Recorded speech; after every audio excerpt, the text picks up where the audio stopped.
Oduijo Guyyaan yaadannoo injifannoo karaa maraaf tamijaafaan paarkii michummaa Itoophiyaa Kuubaatti kabajame.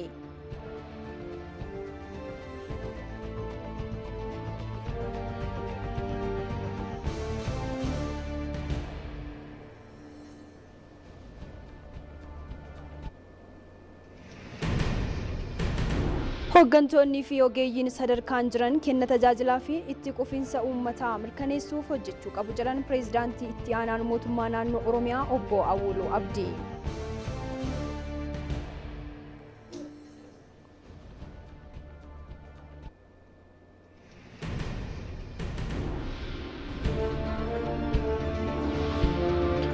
Odeeffannoo maddeen alaarraa arganneen chaayinaan baajata humna ittisaa ishee dhibbeentaa 7 kan guddistu ta'uu beeksifte.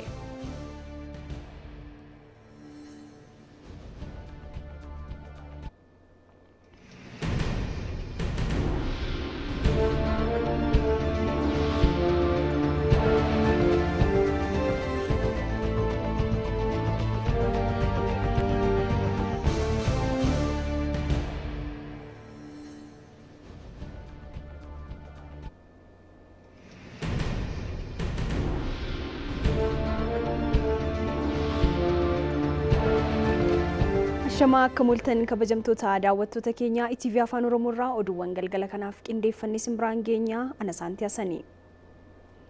Manni maree ministeerota raawwii hojii kurmaana lammaffaa bara 2016 bakka ministeerri muummee Dr. Abiy argamanitti qorachuu eegaleera. Gabaasni raawwii hojii damee bulchiinsaa fi haqaa hawaasummaa akkasumas damee dinagdee dhiyaachuun irratti mari'atamaa jiraachuu ragaan waajjira ministeera muummee irraa argame ni mul'isa.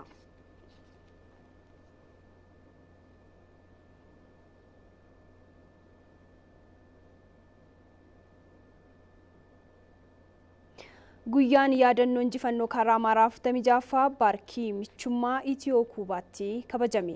Yaadannichi yeroo waraana Itiyoo Somaaliyaa bara 1969 gootonni waraana Itoophiyaa weerartuu humna Ziyaad Barree irratti galmeessise yaadachuuf kabajama. Sirnicha irratti Itoophiyaatti ambaasaaddarri Kuubaa Jorge Lefebvre Nicolas argamaniiru. Ambaasaadar Jorgeen waraana kana irratti loltoonni Kuubaa 15,000 ol hirmaachuu fi 163 wareegama lubbuu kafalaniiru jedhaniiru. Hariiroo biyyoota lamaanii gama hundaan cimee akka itti fufu dubbataniiru. Biiroo Aadaa, Aartii fi Turizimii magaalaa Finfinneetti hoogganaa itti aanaan damee turizimii obbo Haayifaat Haayile Gabree injifannoon karaa maraa tokkummaa abbootii keenyaatiin injifannoo Adwaa irra deebiin argamedha jedhaniiru. Miseensonni raayyaa duraanii guyyaa yaadannoo kana irratti argamanis gootummaa fi jaalala biyyaa dhaloota keessaa injifannoo karaa maraa irratti galmeessise yaadachuu fi injifannoo biyyattii gama hundaan itti fufsiisuuf hojjechuu qabu jedhaniiru.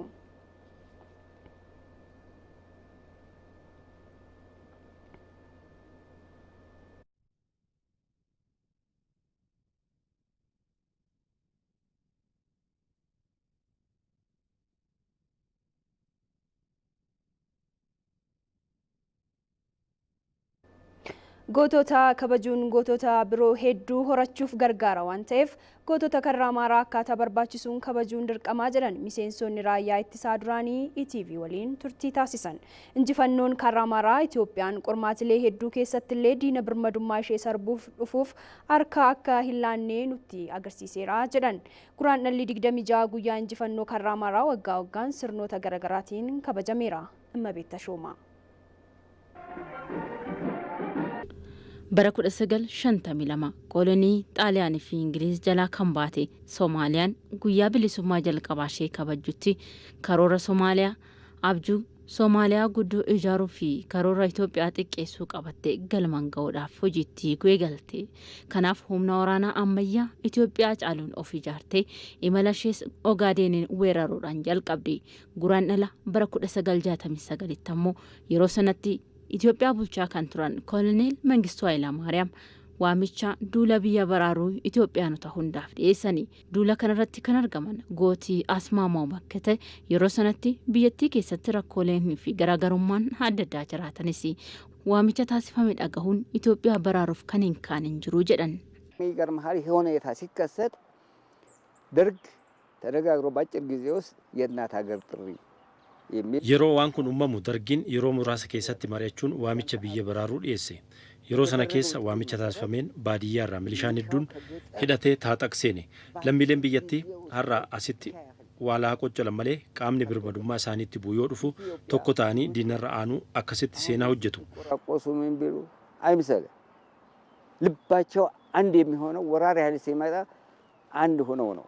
qaamni weerartuun kamuu Itoophiyaa weeraruun jilbifachiisuu akka hin dandeenye seenaan injifannoo Adwaa barsiisadha kan jedhan gootonni kunniin karaa marraa irrattis haallutu gurraacha'e malee kaayyoon isaanii tokkummaa waan ta'eef Adwaa lammaffaa jechuun ni dandeenya kan jedhan ammoo miseensa raayyaa ittisaa duraanii ajajaa dhibbaa Amsaaluu Hayileeti. Adwaa በአያቶቻችንና በቅድመ አያቶቻችን የተከናወነ ነው። የካራማራ ደግሞ በእኛው አድዋን በረካክሌ ኬኛatti kan raawwateedha. Kan kaaramarraa ammoo umrii keenyatti seenaa raawwate. Yeroo sanatti garaagarummaan siyaasaa hedduun turaniiru. Sana gara duubaatti dhiisuun ijoolleen Itoophiyaa dhiiraaf durba osoo hin jenne diina weerartuu dura dhaabbachuun injifannoo kan itti galmeessan yoo ta'u dhaloonni kunis yoomuu Itoophiyaan bitamuu fi weeraramuu akka hin dandeenye kan mul'iseedha. አለመገዛታችንን የበለጠ ያጎለበተበት አይነት መድረክ ነው ካራማራ።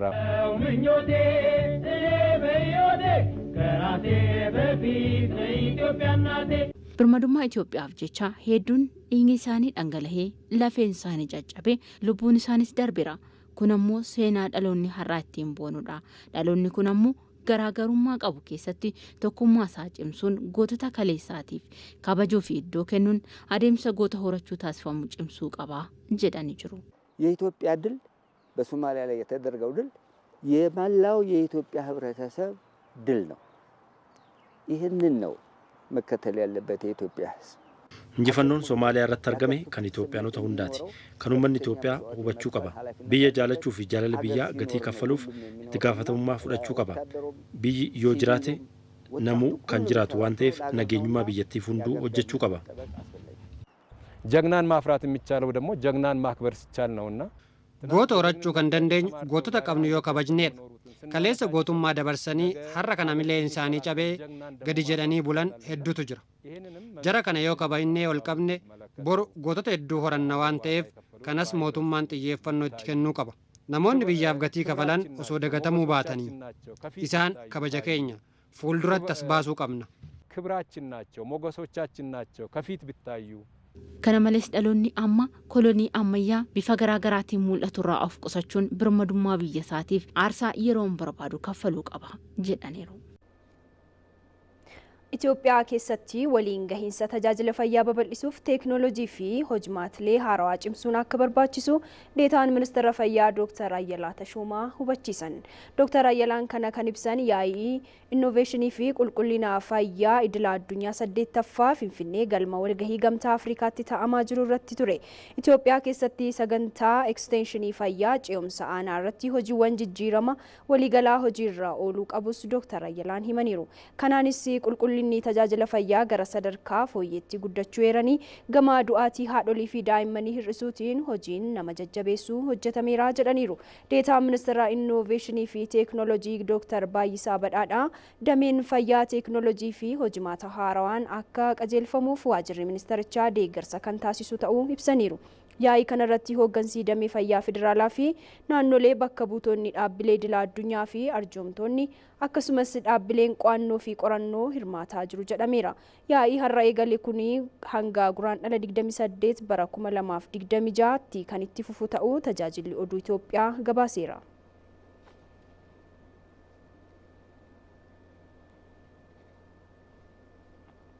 waggoottan shanan darban Oromiyaa keessatti shamarran miiliyoonni 2.4 talaallii kaansaraa fiixee balbala gadameessaa fudhachuu biiroon fayyaa Oromiyaa beeksise.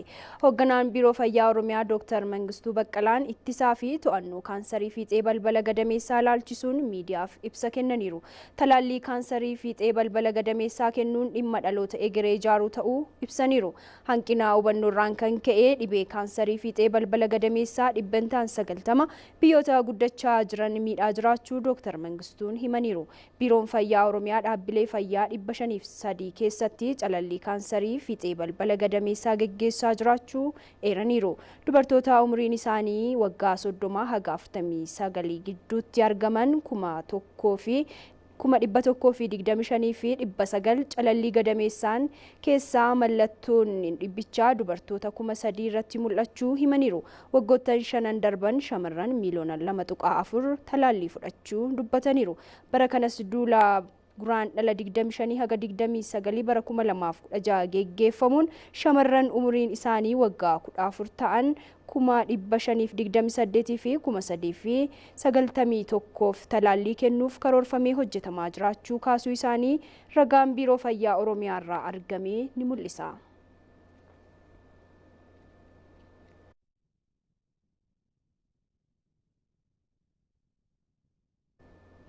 Magaalaa Finfinneetti ijoollee durbaa waggaa 14 ta'aniif talaalliin ittisaa kaansarii fiixee gadameessaa kennuu eegaluu biiroon fayyaa magaalichaa beeksise.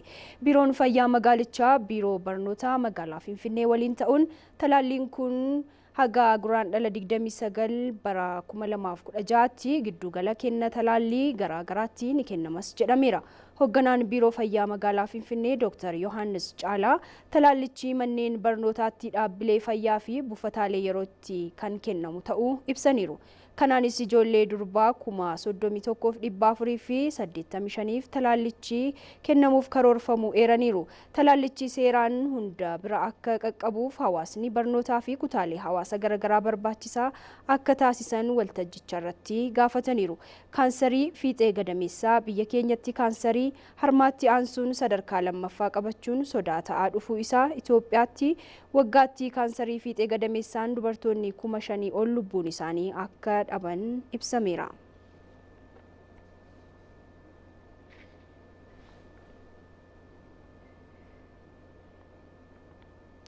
Hooggantoonni fi ogeeyyonni sadarkaan jiran kenna tajaajilaa fi itti quufinsa uummataa mirkaneessuuf hojjechuu akka qaban pireezidaantiin itti aanaa mootummaa naannoo Oromiyaa obbo Awwaloo Abdii hubachiisan. Koreen taaksii foorsii Oromiyaa har'a bakka pireezidaantii itti aanaa mootummaa naannoo Oromiyaa fi walitti qabaan korichaa obbo Awwaloo Abdiin argamanitti sadarkaa riiformiin kenna tajaajila irra jiru akkasumas to'annoo fi hordoffii tasaa kenna tajaajilaa ilaalchisee biiroo pabliik sarviisii fi qabeenya humna namaa Oromiyaatiin geggeeffamaan qorachuun kallattii kaa'eera. Akka waliigalaatti kenni tajaajila naannoo Oromiyaa tajaajiloota bittinnaa'aa gara tokkotti fiduun tajaajilli iddoo tokko akka babal'atu deddeebii hir'isuun itti quufinsa abbaa dhimmaa akka dabalu tuttuqqii irraa bilisa ta'uun gara dijitaalaatti ceesisuuf xiyyeeffannoon hojjetamuu qabas jedhameera. Kanaaf immoo haala qabatamaa naannoo Oromiyaa giddu galeessa godhachuun muuxannoon biyyattii fi biyya alaa fudhatamee hojiirra ooluu akka qabus ibsameera. Hojiin riiformii kenna tajaajilaa fooyyessuuf hojjetamu kamiyyuu muuxannoo akka naannootti kan duraa jirurraa guutummaatti dhabamsiisee kan ka'u osoo hin taane muuxannoo jiru irratti hundaa'uun hojii haga yoonaa fooyyessaa fi ammayyeessaa kan deemu ta'uu akka qabu pireezidaantii itti aanaa mootummaa naannoo Oromiyaa fi walitti qabaan koree taaksii foorsii fooyya'insa kenna tajaajila naannichaa obbo Awwaloo Abdii dubbataniiru.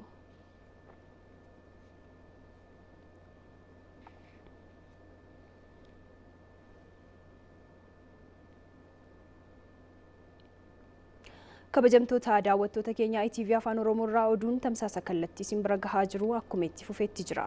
Pireezidaantiin naannoo Amaaraa obbo Araggaa Kabbadaa godina saba Oromootti bakka bu'oota kutaalee hawaasa garaagaraa waliin mari'ataniiru. Kutaaleen hawaasaa maricha irratti hirmaatan dhimma diinagdee, misooma, nageenyaa fi bulchiinsa gaarii irratti gaaffii qaban dhiyeessaniiru. Obbo Araggaa Kabbadaan cabiinsa diinagdee fi misooma hawaasummaa uummataa mudatee keessa ba'uuf xiyyeeffannoon hojjechuu kan gaafatu ta'uu marii kutaalee hawaasaa kanneen waliin taasisaniin himaniiru. Keessattuu rakkoolee kanneen maqsuuf dargaggootaaf carraa hojii uumuu irratti bifa addaan hojjetamaa jiraachuu dubbachuu ragaan waajjira koominikeeshinii godinicharraa argame ni mul'isa. Finxaaleeyyii naannicha diiguuf hidhannoon socho'an irratti tarkaanfii olaantummaa seeraa mirkaneessuu fudhatamaa jiruun yeroo ammaa nageenyi waaraa argamaa jiraachuu kaasaniiru.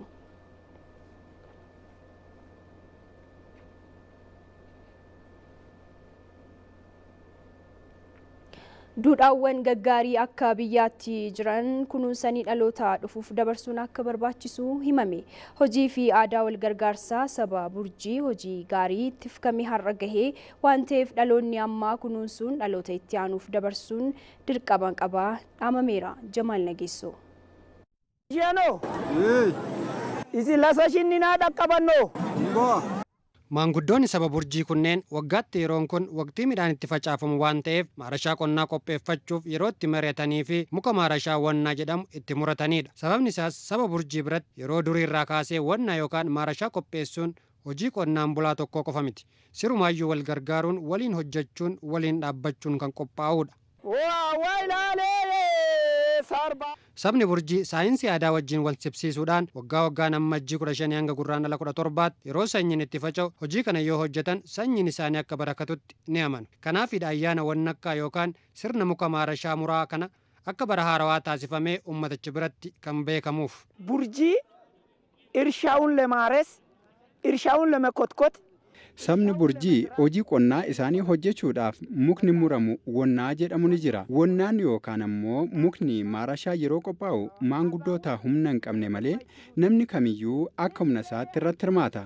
Mukni kun yeroo qophaa'u isa lubbuun jiru qofaaf osoo hin taane isa duree yaadachuudhaafis ayyaana keessatti yaadatamudha. Waggaatti yeroo kana ammoo kan dhabe wal gargaaruun, kan wallole araaramuun, kan bahe nagayaan galuun irra jiraata jedhamee amanama. የተጣሉትም ካለ ያንን ሲገቡ yeroo kanatti namoonni ala turanii fi kan wal dhaban yoo jiraatan marii ni taa'u.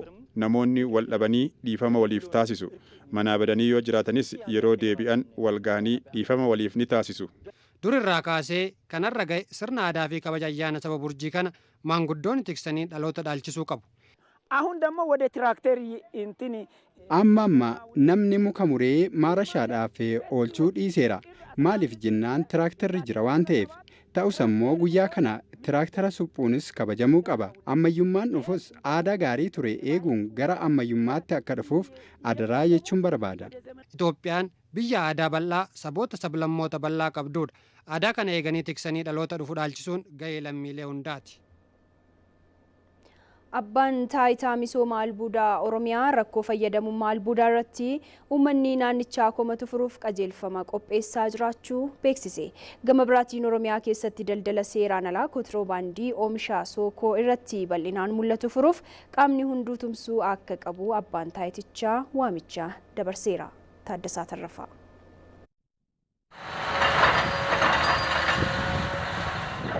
Abbaan taayitaa misooma albuuda Oromiyaa hawaasni naannichaa albuuda naannoo isaa jirurraatii fayyadamuu akka ta'u qajeelfama qopheessaa jiraachuu beeksise.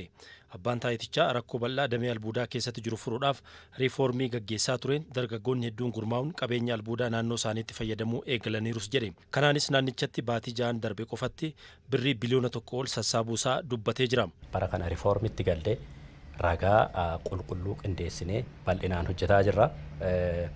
Bara darbe baatii 6 jechuudha 2015 waggaa guutuu miliyoona 400 kan funaanuu dandeenye jechuudha. Bara kana garuu sababa riifoormii kana gaggeessineeni baatii 6tti miliyoona 800 ol kan bara darbe waggaatti gashine harka 2 gashuu dandeenye jechuudha. Kanaafuu bara kana riifoormiin gaggeessine kun nu gargaaree bal'inaan galiin funaanamee jira. Hanga ji'a kana hamma guraandhala kanatti biliyoona 1 ol funaanuun danda'amee jira. So karaa kanaanis raawwiin keenya baay'ee gaariidha jennee ilaaluu dandeenya jechuudha. Oromiyaa keessatti albuuda sookoo ilaalchisee garuu kontiroobaandiidhaan albuudni daldalamaa jira waan ta'eef waldaaleen himaataadhaan gurmaanis gara baankii biyyaalessaatti galchaa akka hin jirres dubbatanii jiru. Isa waldaaleedhaan oomishamu kana raawwiin keenya baay'ee xinnaadha jechuudha. Bara kana kan qabanne gara kiloogiraama 1833 qabannee turre. Kana keessa hamma ammaa kan gale kiloogiraama 78 qofaadha jechuudha. Asirratti baay'ee gadi buunee jirra. Kunis maaliif ta'ee bal'inaan seeraan alummaan kontiroobaandiin naannoo kanatti bal'inaan waan jiruufi albuudaaleen kuni bal'inaan oomishamanii gara baankitti dhiyaachuu hin dandeenye jechuudha. Kontiroobaandii duukaa wal'aansoo walqabaati kan jirru jechuudha. rakkoo kontiroobaandii albuudaa garaagaraa irratti mul'atu keessattuu sookoo irratti mul'ataa jiru hiikuudhaaf qaamni hundumtuu kana furuudhaaf tumsuu akka qabus waamicha dabarsaniiru. Biyyi keenya sharafa biyya alaa barbaaddi. Sharafni biyya alaa jiraatu malee wantoonni akka qoricha dabalatee wantoonni hawaasni keenya itti fayyadamu biyya alaati. Sharafa alaatiin kan bitamee galu. Sharafni alaan jiru jechuun isaan kun hin jiran jechuudha. Boba'aan xaa'oon bitamuu hin danda'u.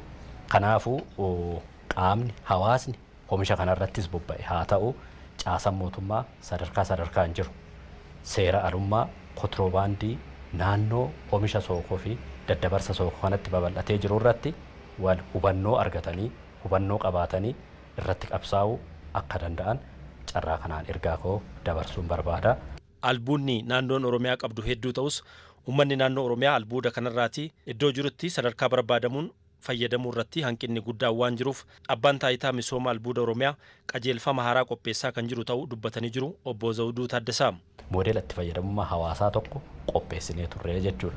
Moodela kana keessatti qaamni hayyama fudhatee oomisha albuudaa gaggeessu kamiyyuu dhibbantaa hanga ta'e parsantii hamma ta'e hawaasa naannoo sanaatiif akka lafa kaa'ee caasaan mootummaa sadarkaan jiru mooyyuu maallaqa lafa kaa'u sana itti fayyadamummaa hawaasa wajjiniin mari'achaa akka hojiirra oolchee hawaasni fayyadamaa taasisu dhimma dookimantii kana qopheessee dookimantiin sun yeroo ammaa biiroo abbaa alangaa waliigalaa jira jechuudha. Seerota duukaa walitti bu'amoo walitti bu'u akkamitti hojiirra oolchuu danda'amaa kan jedhu isaan biratti dhiyaatee jira jechuudha.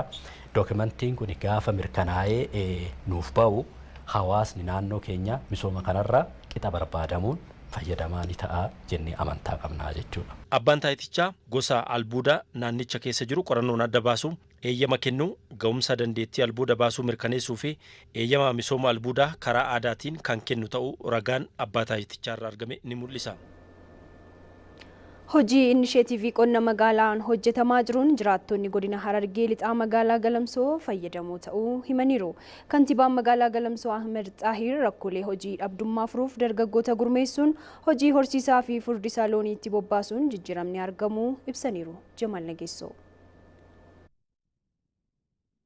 Jiraattonni godina Harargee lixaa magaalaa Galamsoo hojii horsiisaa fi furdisa loonii irratti bobbaanii hojjetaa jiran fayyadamoo ta'uu himan. Magaalaa Galamsootti dargaggoonni fi namoonni horsiisaa fi furdisa loonii irratti bobbaanii hojjetan naannoo mana jireenyaa isaaniitti hojjetaa turuu himanii hojii deeggarsaa bulchiinsi magaalattii isaaniif taasiseen naannoo tokkotti kilaasteraan hojjetaa jiraachuu ibsaniiru. Erga galee turree jirra duraan bifuma wanni mooraa keessatti mooruma mana jireenyaa keessatti horii sanirraa kaafnee gartee bifa saayinsawaa ta'een horii kanneen horuma keenyarraa itti neeynee argannee jiraachuu horii faranjii holisteen shanyii adda addaa kan irraa argannee jiraachuu akkasumatti shanyii boronaas ni qabna shanyii gosa hedduu qabna jeersiis ni qabna holisteen ni qabna bifa agartan kanaan gosa hunda qabna jechuudha. 97 irraa eegalee hanga ammaa isaanumaatitu horuma takka binni gan cinaa hormani gurgurra haadhawwan hoggaa dulloomanni gurgurra san booda isaanumaatitu heddummaate amma.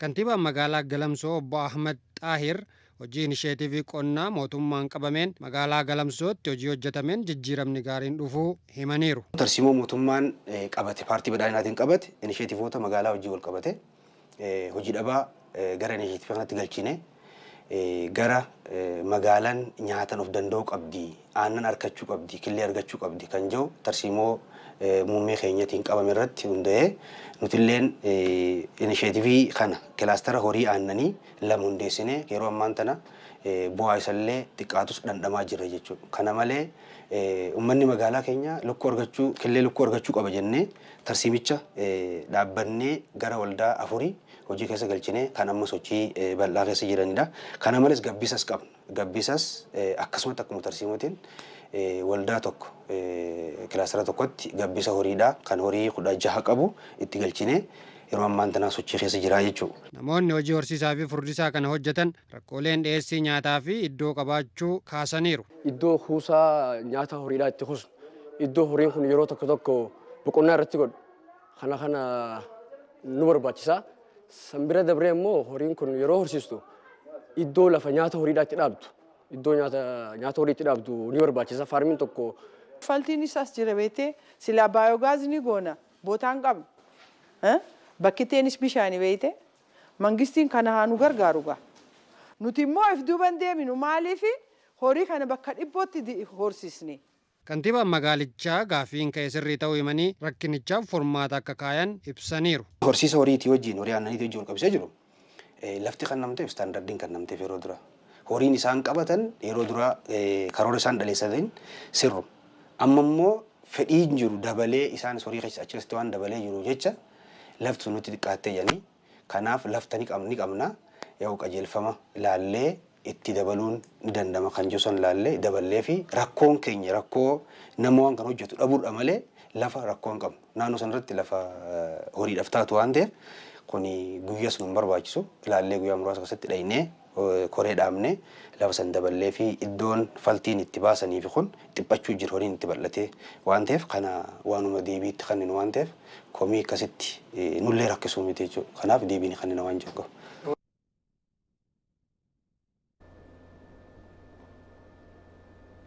Godina Baalee Bahaatti konfiraansiin nageenyaa fi misoomaa qajeelcha poolisii godina Baaleetiin qophaa'ee qaamolee hawaasaa adda addaa waliin magaalaa Gindiritti kabajameera. Gabaasa waajjira koominikeeshinii godina Baalee Bahaa Muktaar Abdallaa. Godina Baalee Bahaatti konfiraansiin nageenyaa fi misoomaa qajeelcha poolisii godina Baalee Bahaatiin qophaa'e qaamolee garaagaraa waliin magaalaa Gindiritti taa'ameera. Hirmaattonni konfiraansichaa hawaasni Baalee Bahaa injifannoo qabsoo uummata Oromoon dhufe itichuuf ambaasaadara nageenyaa ta'e tokkummaan kan dhaabbatu ta'uu himaniiru. Rakkoon bu'uuraalee misoomaa kan akka daandii fi bishaanis akka isaaniif furamu gaafataniiru. Baalee Bahaa nagaa kennaaf ambaasaadara nageenyaa taanee tiifataatti hin jirre. Keessattuu dubartiin nagaa yoo dhabde dubartiin dursee miidhamu isi. Dubartiin haadha daa'imaati. Garaatti isii baata. Harkatti isii baata. Osoo nageenni boraa jiru mucaan isii yoo du'een haftu waliin duuti malee. Kanarraa kaanee dubartii keenyarraa kaanee wal tiisinee ijaarsa keenya ijaarfannee akka biyyitti nurraan diigamne dhugaa dubbatuudhaa fi tumsa guddaa goonee fi akka itti nu nageenya keenya eegganne osoo qaama nageenyatti hin dhiifne ifii keenyarraa kaanee nageenya dhabuu miidhama keenya jennee darkaa kana gee. Wamalaale laalee gara keessan goree jedhe gariin. Waa laaleeti waa beekeeti biyyi ka garteetu niin baalee bayaa waan kalee beekurraa qabee waan eegasiitti dhuferraa qabee muuxannoo guddaa waan qabuuf nagaa murteeffatee nagayaan taa'ee qilleensi nu seeniin afaanommaan nu seeniin mootummaa keenyaan faallaa taaneen deemiin jedhe akkasitti jiraati. San nu beekanii nu galateeffatanii galataan nutti gadi bu'anii. Dheeraa gatii guddaa kafallee waan ta'eef wanni qabsoofneefis Oromoon haa angooftuu waan ta'eef Oromoon angooftee jirti. Achirratti itichuu qabnaa jennee murteeffanne. Murtii santu nu baase. Karaa nama roobirraa as ga'u kun baay'ee nu rakkisaa jira. Nama baay'eetu asirraa gobba ga'uudhaaf karaa kanatti du'aa jira waan ta'eef waan kana osoo nu ilaalamee jechuu barbaade. Karaa badhaadhina nu godhaa jechuu barbaanne asfaaltii badhaadhinnaa nu fida. Asfaaltii badhaadhinnaa sanirra akka deemu barbaanna. Bulchaan godina Baalee Bahaa Jaarsoo Boruu hawaasni godinichaa tokkummaan nageenya isaa akka eeggachuu qabu ibsuun gaaffilee misoomaa deebisuuf hojjetamaa jiraachuu dubbataniiru. Yeroo kamiyyuu caalaa harka wal qabannee tokko taanee nageenya keenya itti fufsiifachuu akka qabnu carraa kanaan dhaabuu barbaada. Hundaa ol gaaffiiwwan uumaman keessa kaan rakkoo qaala'insi jireenyaa, rakkoo kennaa tajaajilaa, rakkoowwan piroojeektii bu'uuraalee misoomaa kaasaa turtan, rakkoowwan gurguddoon 4-5 addi ba'anii akka paartiitis akka mootummaattis dhawataadhaan furamuudhaaf itti deemamaa jiru. Koomishinii Poolisii Oromiyaa Jeneraal Dirribaa Mokonnin qabsoo uummataan injifannoo argame tikfachuun nageenya naannoo eeggachuuf caasa nageenyaa waliin ta'uun nageenya kabachiisuu isaatiif uummata godinichaa galateeffataniiru. Uummanni Baalee Bahaa rakkoowwan kana hubachuun nageenya isaa qaama nageenyaa caasaa nageenyaa godinaa wajjiniin bulchiinsa naannoo wajjinii walitti qindaa'uudhaan nagaa kana fidee nagaa sana kabajachuu isaatirraan tan ka'e kan eeggachuu isaatirraan tan ka'e misoomni amma godina keessan keessatti jalqabame bu'aa qabsoo keessaniiti. Kanaafuu galata guddaa kan isinii qabu ta'uu koo ibsuun barbaada. Kan gabaase waajjira koominikeeshinii mootummaa godina Baalee Bahaati.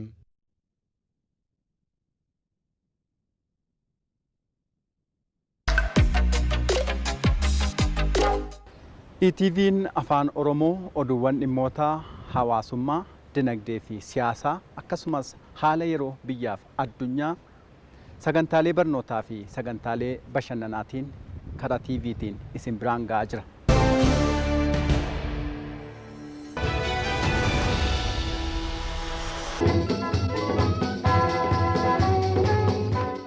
Kana malees karaa miidiyaa hawaasaa Telegiraama,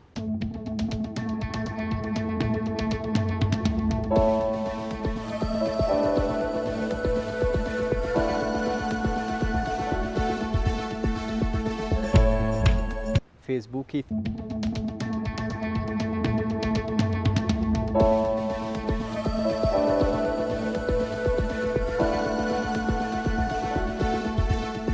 fi yuutuubiitiinis isin biraan ga'uu irratti argama.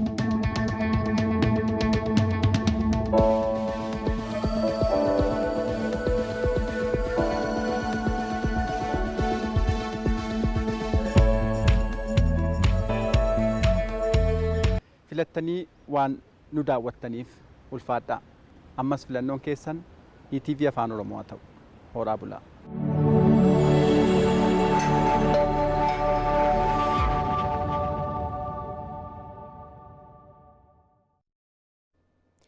Odeeffannoo maddeen alaarraa argannetti ceena. Chaayinaan bajata humna ittisaa ishii 7% kan guddistu ta'uu